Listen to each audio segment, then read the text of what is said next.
Welcome to our talk on audio at Unreal Fest 2022. Here, the future of UE audio.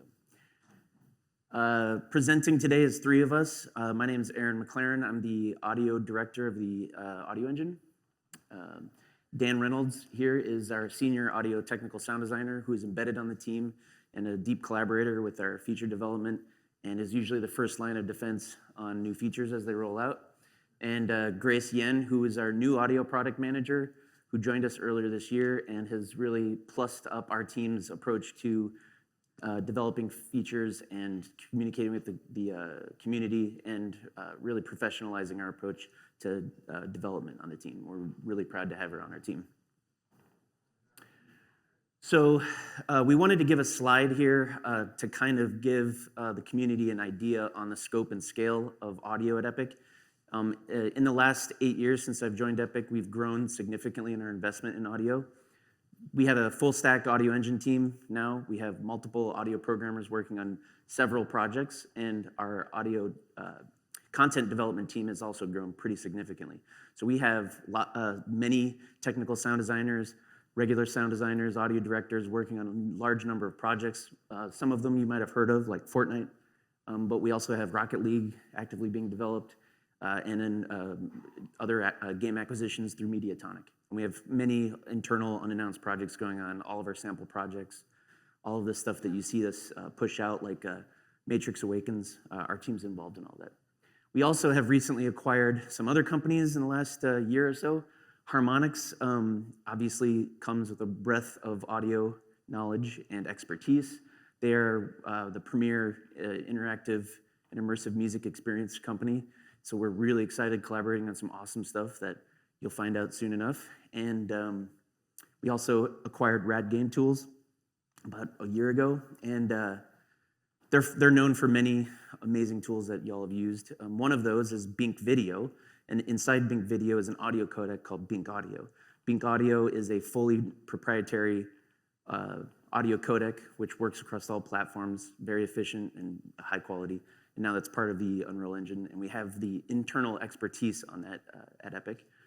And then we have acquired recently Bandcamp, which are people with obvious experience on music marketplace technology.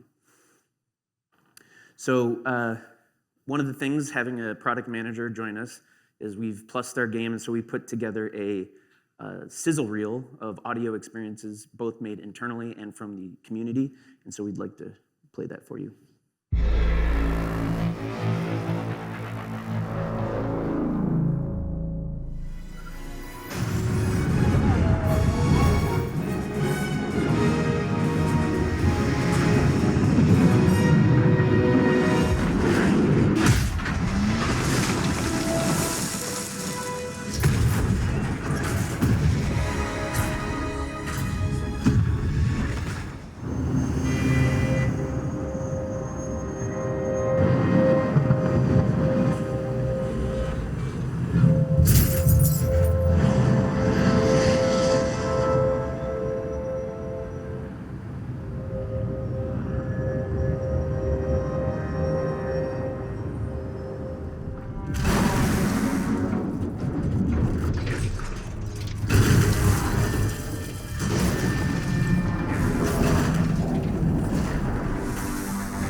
Thank you very much.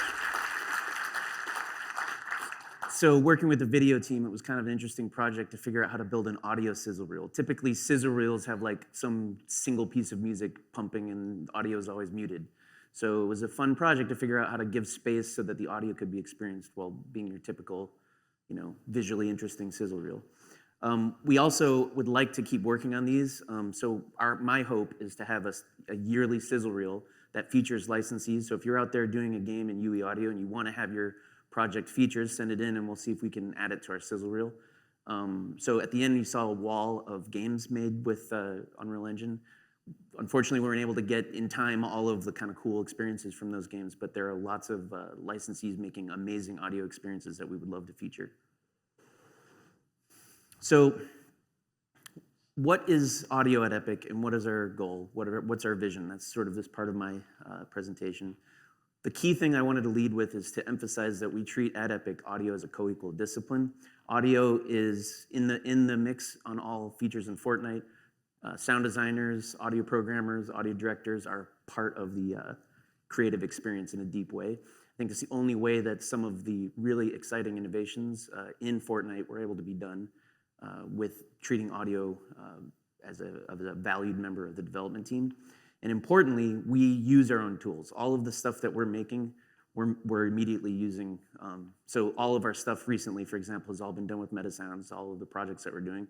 So all the pain points that everybody experiences, we're also experiencing. We're also very open to hearing feedback on those. So maybe you have interesting ideas in solving some of those pain points. So I think that's the thing that's really exciting and unique about Epic in general, not just for audio, but we embody that on the audio engine team and the audio team at Epic in a very deep way.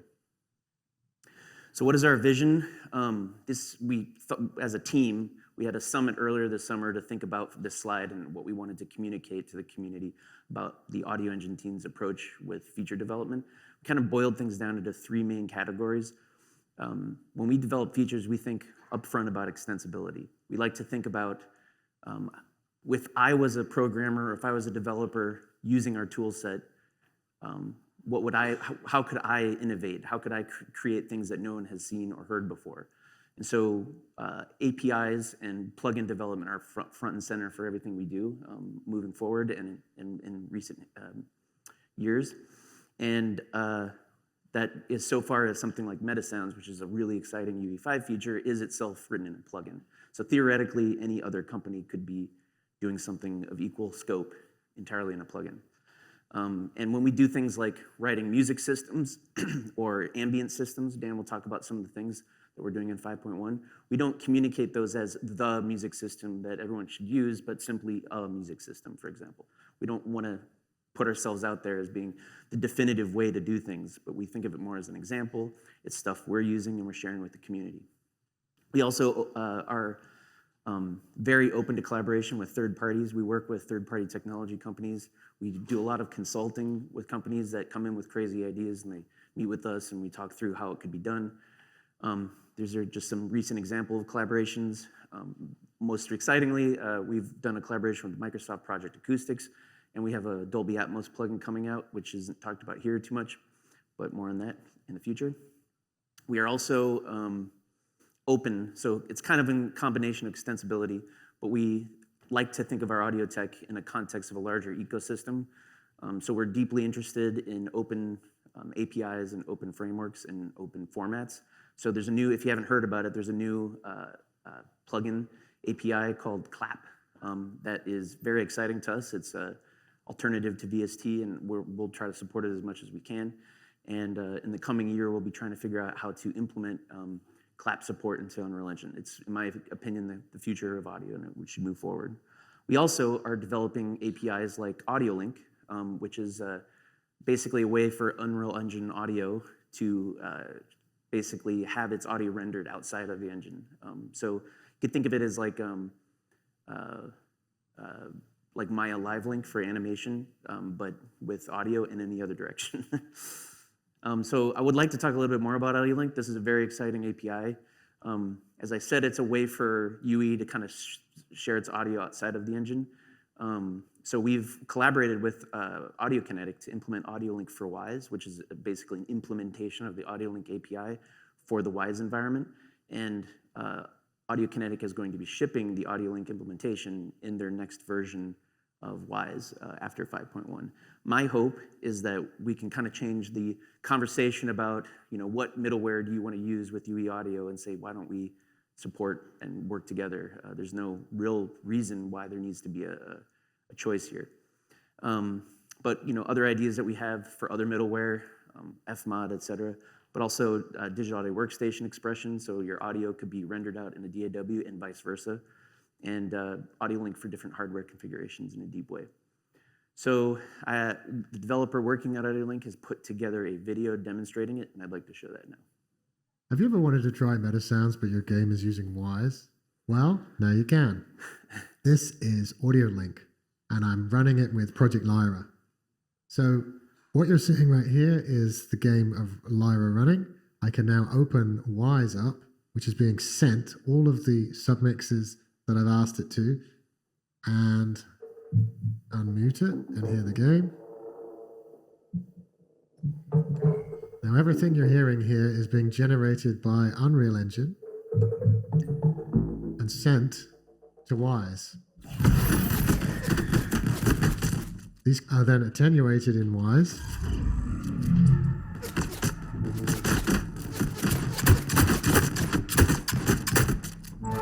And ultimately played back to the device by WISE.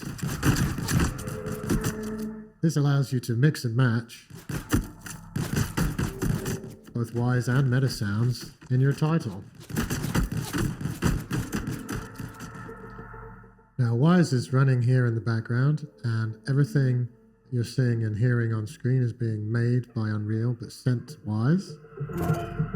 I can use the 3D game profiler and see where all the sounds are around the listener here, as you would expect in WISE. I can author the attenuation sets in real time. Here's the attenuation set I'm using for the game currently. But I could rein this right back in and mute the game here. It's still playing 2D. And turn this back up to a sensible level. That should do it.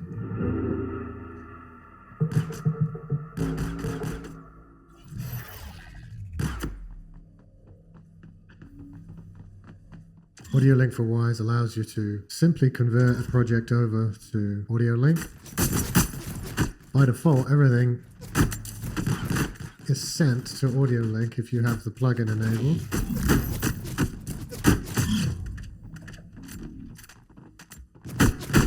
WISE will actually include AUDIOLINK by default. So if you're running WISE, you'll automatically get this for free with UE 5.1 and the 2022 fall release of their plugin. So I think it's pretty exciting. Thank you. So in the background, that music actually is entirely procedurally generated by METASOUNDS and composed by Disaster Piece, Rich Freeland. We contracted him that. So please download Lyra in general. It's a great project to explore METASOUND usage, both from the advanced next-gen procedural world, but also bread and butter, footsteps, gunshots, and that kind of thing. We'll be doing talks on that next week at GameSoundCon, more on that at the end of the presentation.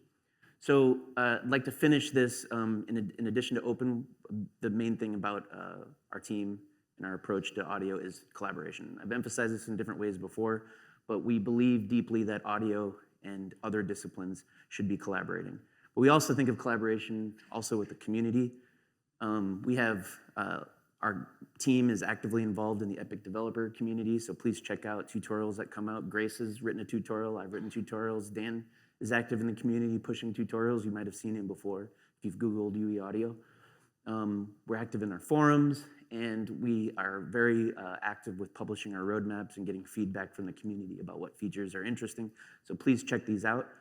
I do want to say we're also active in more unofficial venues like Unreal Slackers on Discord. We have a Facebook group that's sort of run by the community, and a couple other places that we hang out and chat with devs. So we do deeply value community collaboration.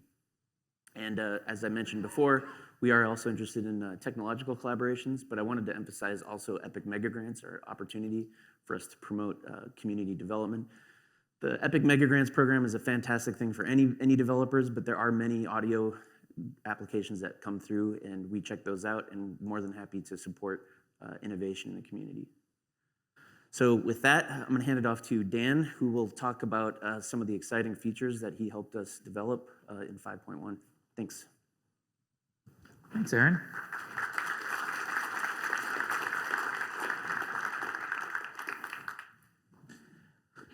All right, so 5.1 has been a really interesting release for me because usually I'm able to work with all of the cool new stuff that's coming out and able to test and prototype and play with and actually have some fun with. And the team is so powerful this year that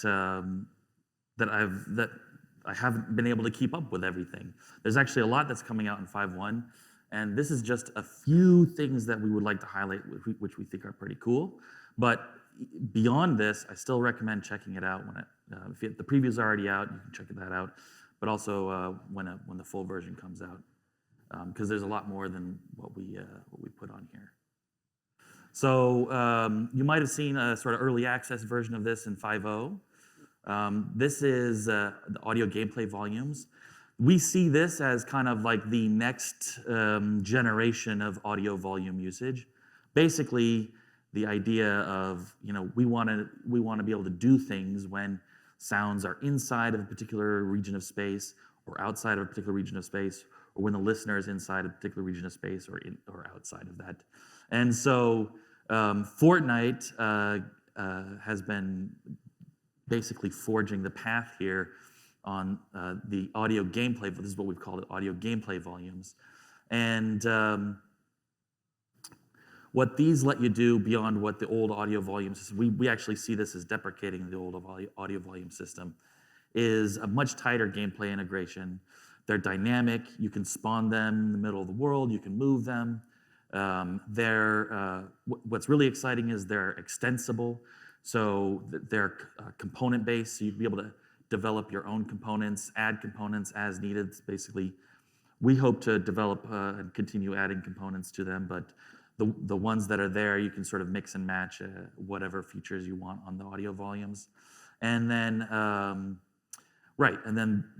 those will be able to sort of know what sounds are inside of them or outside of them and be able to do stuff to them. We continue to advance our gameplay API. And so as those both develop, you'll just be able to do more and more and more to sounds inside of spaces. And so, yeah, if you've played Fortnite and you've seen these crazy bubbles, this is just one example of how they've used them to make sounds inside and outside just really wacky and crazy, Fortnite-y. The other thing that I think you'll notice is sort of a common thread as I go through these is that one of the benefits I think about Epic Games in general and the way that we develop engine features is that we are also a game developer.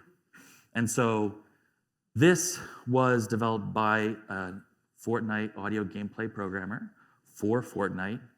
And because it was so awesome, we're like, hey, let's just put that in the engine, make it a general engine feature, and then pass that on to the licensees and everyone who uses Unreal. So what you'll notice is that this, again, similarly, is a plugin that I've developed for special projects. I work on a lot of the special and advanced projects, GDC demos, things like that. And I made this for myself, just like audio gameplay volumes was originally made just for Fortnite. And we just think it's cool and generally useful. And so, again, we're able to make it an engine feature and sort of bring that back, sort of feedback from the game development into the engine. And so you have, in a way, proven features that we think are useful and we've found actually useful in our own development and work. So SOUNDSCAPE in particular is an ambient sound, procedural ambient sound system that I developed. And it's really what it was is oftentimes I was working alone on a project to build the ambient environment, and I just wanted a way to sort of stand up ambient environments like really quickly. So faster procedural ambient environment design. It's data-driven, which if you saw my old Game SoundCon talk, I'm all about data-driven design. It's portable. It's easily modifiable. It's stateful,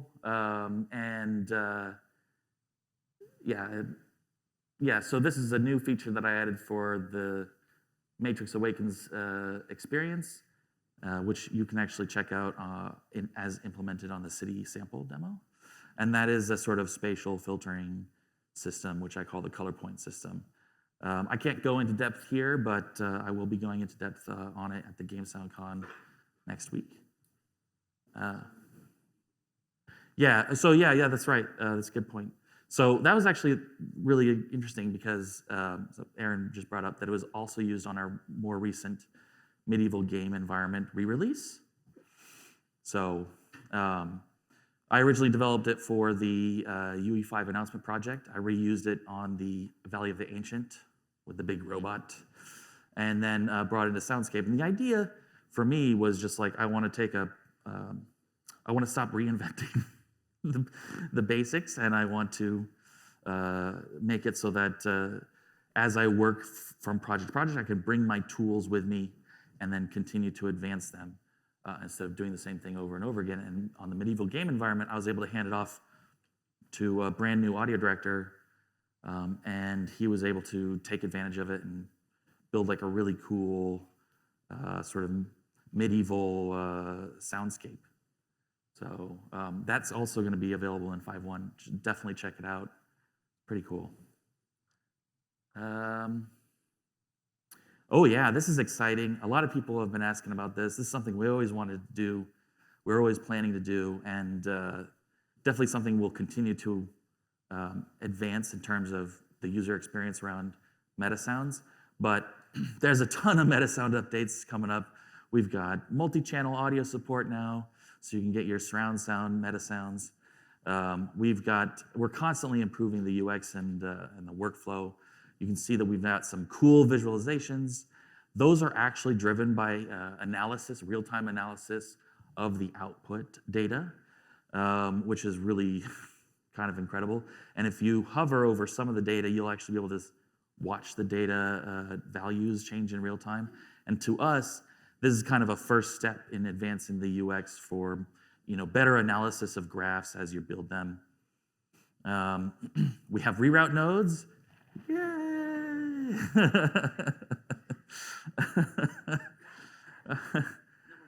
Yeah, that was a huge request. So now you can organize your graph. There's no excuse for a dirty graph. It's all on you now. And then we're constantly growing the library of nodes. I think there's probably at least a dozen and a half new nodes to check out. Some of them really wacky, like a new grain delay, which is amazing, or like just utilitarian nodes. So definitely check it out. And then the last thing, I think this is the last thing I want to talk about. Or there was one more. I think it's the last thing I have. Oh, there's one more after this. Okay. So this is another example of the fact that we're game developers and we're feeding back that game development is feeding back into the engine. One of our teams at Psionics just really needed a wave editor tool. We've always wanted to do a wave editor tool, but in terms of sort of foundational prioritization, we've just had a lot in the path in front of it.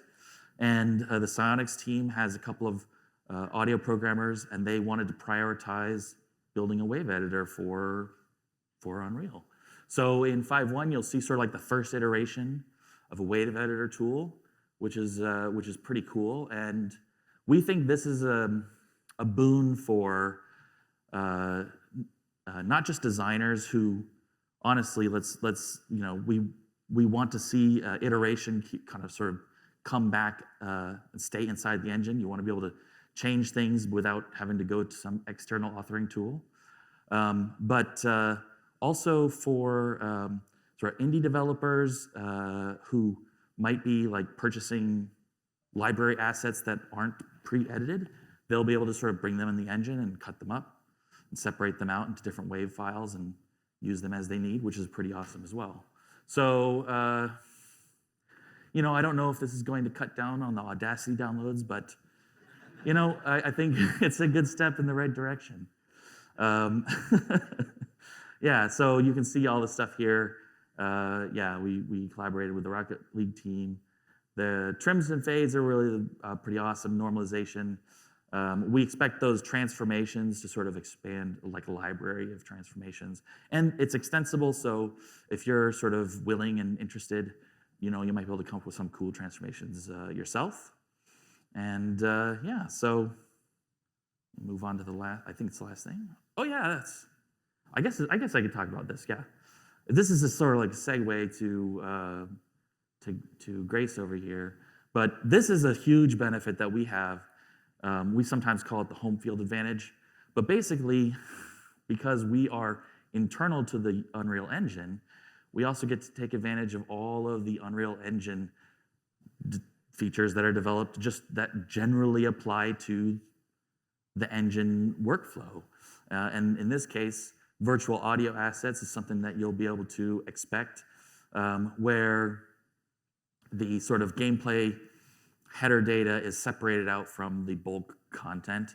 And that way, when you're working on a project, you're only downloading and loading the particular stuff that you're working on, and you're not sort of like just taking forever to load everything up. So this is sort of like a byproduct of us working in the Unreal Engine. Yeah, it works with Perforce. So when you're syncing, you'll only sync the data that you actually need and are actually working on. So yeah, right. So I'll hand it off to Grace, our product manager. Awesome, thanks, Dan. Yeah, of course.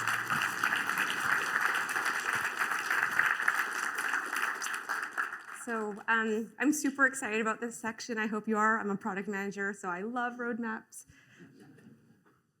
All right, so I guess as Aaron has alluded to, one of the awesome things about having a product manager, aside from the fact I want to keep my job, is that I'm here for you. So my job really is to get feedback from the community and our users, really hear what's working, what's not. So we're kind of in all the places where we think our users are. This is just a sampling of some of the places where we're directly taking feedback, and it's my job to take that and curate it and get it back to the dev team to help shape what we're going to work on next. So we're on Discord, we're on LinkedIn. We do live streams as well, and I know everyone's super active with feedback during the stream and when it's happening. So we actually go back through that list and we comb for feedback. So definitely keep it coming. This is something that really helps us shape what we're working on next. Quick plug for myself, I'm also on Twitter at Sounding Grace. I'm a pretty big deal, in case you haven't noticed. I have 41 followers. So you could be the 42nd one if you want to add me right now. All right, so roadmaps. I love roadmaps, so I'm going to talk about them again. But yeah, we have been publishing over the last few releases our roadmap, and this is a chance for you to preview some things that are coming and still help us shape it. So here's an example of the wave editor tool that Dan was alluding to. There's a card on our roadmap where you could quickly flag how important it is to your project or your team. And then you could give us additional feedback. Here's some examples we pulled up, and this directly gets fed back to the team and the developers. So a really great tool for you to connect with us. QR code there if you want to check it out. So our next priorities, we're not just going to double down, we're going to triple down on audio insights. So if people aren't familiar with UE Insights, this is a tool that we have that I also help product manage that does memory and profiling for the Unreal Engine. And Audio Insights is going to be kind of the next thing that's going to be added to that family. More on this later. I'll show you some slides and what we're thinking in the space. We're also going to continue to build out on METASOUNDS on top of adding simple features, nodes. We're also thinking through how do we get more people into METASOUNDS by building an editor that lets you do presets and really kind of open up audio to more than just the people that have been deep technical experts. So more on that. Okay, so on the topic of audio insights, again, I'm engaging with the users, I'm doing surveys with licensees, hearing the feedback, and definitely we've heard super loud and clear that we've built really great systems for making awesome audio experiences, but the next thing is how do we debug and find out what's going on and really tune those systems with tools that are intuitive, hopefully, and just really easy to use.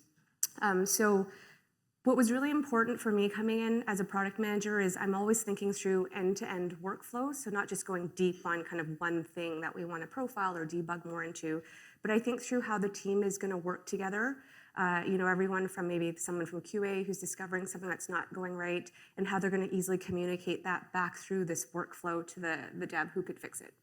And really being pragmatic about not surfacing and working on everything and spreading the team too thin, but really starting with some core workflows. So as an example here, the top one that comes to mind is people want to know, hey, I think a sound should be playing, it's not playing, why isn't it playing? So we're really laser focused on that first workflow and use case, and we want to kind of flesh out what that looks like in our tool. And the other thing to mention too is we love the idea of keeping the team in the UE editor. So we imagine that when Audio Insights comes out, this is going to still be an in-editor integrated experience, so you're not having to leave and kind of bounce between tools. So what does that workflow look like? We talked a little bit about that end-to-end. So here's a little scenario of what we think that could look like, but we'd love to hear your feedback. So imagine somebody from QA is running through, they're testing your game. At some point, they think there should be a sound that's playing, but it's actually not playing. So this is where we think there's an opportunity for a quick optimization where you could hit a button that says get log. And this will allow you to kind of pull back some sort of tail tracing where it's, maybe it's based on file size you set or how much time, as a buffer. And you could grab that log without having to go back and reproduce that scenario. So a little bit of an optimization there. From there, you could then take that log file, attach it to, your bug control system. And what we want is an experience where your dev, someone who's like on technical sound designer, could actually play back that experience, and I'll show you a little bit more of that on the next slide, without actually having to sync the project. We think this is pretty huge because with the way teams work, they might have like a feature branch, a release branch, multiple kind of copies going on. It's quite wasteful to like have to sync down another project to then be able to play this back. So we want it to be kind of standalone from that perspective, that you could actually still play back what happened, see all that logging. And this is also great for our licensees as well, because one day we imagine you could send us a log that looks like this if you want to, and we could actually really get that full experience of what you saw. And then from there, of course, you could scrub through those events. And last thing is, if you do happen to have that project synced, then we see obviously that direct integration. You can jump through things like blueprints and back to your audio assets. So really making that easier to get to. So this is an early mock-up, so nothing is set in stone. I know it looks kind of polished. I threatened to come with some programmer art that I drew up, and then our UX team came in and tried to make it look better. So this is why it looks polished, but really emphasizing. The idea here is this is our first chance to communicate to our audience what we think this could look like, but we want to hear feedback to make sure that we've hit it, that we're really addressing things that matter to you. So I'll walk through this a little bit as an example so you can get a feel of what we're trying to do here. Over on the left top, you'll see kind of a video playback. So as you can see with the transport, we imagine we can capture what was actually happening in-game. You could scrub through that transport, jump to kind of what points of interest and kind of replay from that perspective. As you're doing that in the timeline, the rest of the insights view will update kind of based on that time code. So for example, on the left bottom panel here, you see a list of the sounds that might have been playing at that point in time. And again, we imagine you can hover over some of these, see details about those assets, or jump right to them. This is just like the overview hub. It's not like the, everything you need to see. It's really kind of a command center where you could very quickly get some perspective on what's happening. Lots of drop downs in here. So you could see on the kind of middle section here with the graphs, You could do drop downs and pick maybe views and submixes that you care about. So maybe you care about loudness and you want to understand how loudness is changing over time in your game and making sure you're compliant there. So we would have a view we imagine for that where you could set that as the view that you care about, look at that. The playheads would be kind of like fully integrated back into the video. So if you see a drop or a dip somewhere, you're looking for patterns where you expect something or don't expect something to happen, that would be a quick way for you to jump to those kind of drops and then see back into the video what was happening. We expect audio to be rendered at this point, so you could actually hear the game as it was playing when you play through. There are a few other tabs that we envision that we can build out. This is really the first of it, but this isn't kind of like the deep mixing view you have. We think there would be another tab where you could see like all of your submixes in one big grid and really go deep on that. And this is going to be very plugin based. So Dan alluded to writing something like SOUNDSCAPE as the plugin. We would imagine also with this that you could then add a panel if you want to add some profiling, debugging capabilities into Insights for this. You could then add that and share it with users as well. We'll have some logging on that side, on the right side there. The other thing to touch on that's kind of cool too is just the submixes on the bottom. So we imagine if you've captured something that happened in the past, this is a chance where you could actually go into some of these submixes you care about. You could mute and solo and kind of really play through and isolate what was happening. The other neat application of this is we see it not just as a tool you could use to kind of record what happened in the past, but you could also use it as something that you use to discover and help kind of tune the overall experience. So we imagine if you have a game running in the background, you can go into live mode, kind of tune some of the submixes, bring some of them up, and you might find a value that you're really happy with, and then at that point you can lock that in. So again, having that real-time kind of feedback loop all built in. The next thing I just want to share quickly is this idea of the preset editor that we're thinking of, and again, this is all open to feedback. We have a system in place we've talked a lot about, which allows you to build really powerful metasounds, a lot of really neat things that we're doing with this. You could nominate things in here to be inputs, which turn into skeuomorphic things like sliders and knobs that you could use to then tune what you've created. The next evolution in this for us is making it kind of easier to access and hiding some of what you've built to just the things that you want to update. So we think of this as something like presentation mode. You're really nominating and thoughtfully laying out the knobs and sliders that make sense to be grouped together as part of that creative flow and having control over that. And you could create sets like this where you could then share and imagine being able to browse and download other versions of this that people have built. When we say presets, we mean that these inputs have specific values that were kind of tuned and set as defaults. So you can really kind of go in there and be able to kind of share that quite easily around your team. So this is neat. The other thing that I really want to call out in here is, you could flip between presentation mode or kind of this view and then the view that had the full MetaSound graph behind it. So I like this because it's really accessible for somebody who might not be, super experienced in audio. They could come in here, grab something like this. They could start to play around with it. So you could lock some of these settings. There's a randomize per setting or randomize all kind of feature. So you could start to test and really explore kind of that audio. We also have automation lanes as part of this. And what this is it would allow you to take gameplay data and help feed that in to your system so that you're not kind of testing and working in a vacuum. You're actually able to have things that are happening in gameplay influence as you're designing. So something like a vehicle system you might be building, you could feed in something like the velocity from gameplay. Taking it a step further, for the more advanced users, we see that you could also add, we could add UMG interface support for this. This is something that Dan's been working on as a prototype. And so here we see the ability to do things like, once we have UMG in here, if you want, you can go wild and add things like wood paneling, pull in whatever textures you want. If you're shipping tools, you get that chance to really customize and make it your own. The other thing to point out too is because you'll have access to blueprint scripting through this, rather than having what we showed before, which was more of a one-to-one mapping for inputs in the MetaSound graph to what you were able to show, you could then do cool things like have one of these knobs actually behind the scenes control multiple inputs. So you could create more interesting, more complicated interactions than that one-to-one mapping. So this isn't it. We actually have a pretty full-featured pretty fleshed out backlog. We're always adding and growing to it from feedback with the community. These are just a few things I pulled out here, and I'm not going to read it all. But really the idea is there are a lot of other ideas our team has. We really want to build out MetaSounds, adding more capabilities, more nodes. On the gameplay side, we're really thinking through how do we create more plug-and-play systems that allow you to do things like take chaos vehicles and have audio ready to go with that. We're also thinking through how do we do things like integrate audio more closely with other parts of Unreal Engine. So sequencer integration with tools and tech that we have, like MetaSounds and Quartz, is something that's on our roadmap. But we want to hear from you to figure out how fast we should look at these things. We talked about Game SoundCon a few times. This is really exciting for us. Next week, we'll be over in LA. We have 2 full days of UE audio talks, both from our dev teams here.